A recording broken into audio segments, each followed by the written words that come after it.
How do you think about the consumer, like the retail consumer getting involved in mining versus Yeah, those big it's guys? it's pretty exciting. I think we're going to see. I believe we're going to see, especially in cold regions or climates, the rise of the home miner.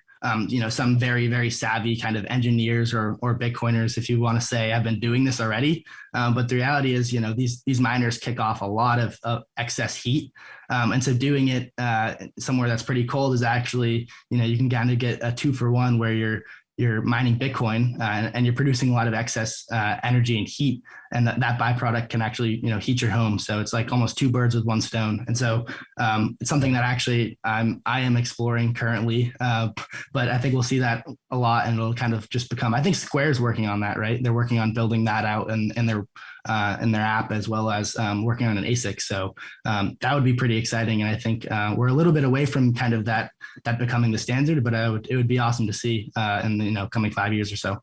I agree.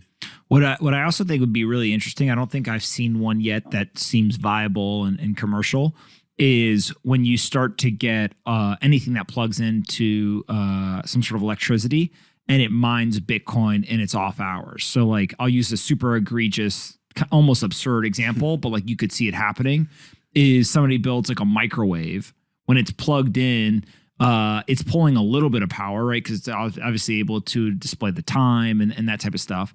But is there a world where the microwave pays for itself by being able to mine Bitcoin, even though it's got very little computing power, right? So like that's the egregious example. Like, okay, now walk it back into, well, what happens if all of a sudden you're able to take other things like the Tesla Powerwall, maybe a good example, right? If they were essentially able to say, hey, look, we're going to use renewable power that's stored in this battery, and we're going to take that and then build kind of a mining component to it. And you can actually, hey, when you're not consuming the power, if you don't, if you're running out or of capacity or something, just go ahead and almost like quote unquote burn it.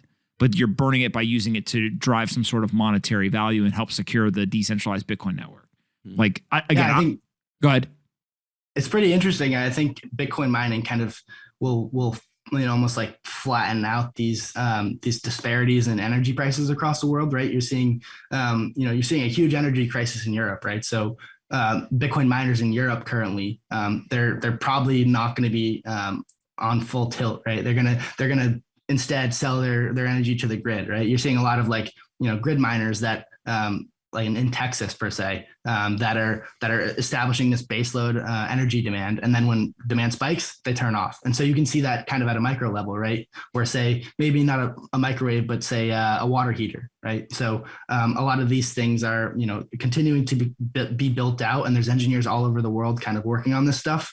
Bitcoin mining with immersion cooling, right? It's kind of like these ideas that are coming out of nowhere, and they're really fascinating. And I mean, we're just scratching the surface in terms of what can be done with kind of this newfound demand or ability to take energy from anywhere and turn it into sound money. And so I think the applications and the engineering feats that will be built on top of this and around this network is something that I can't fathom, and I'll let other people figure that out.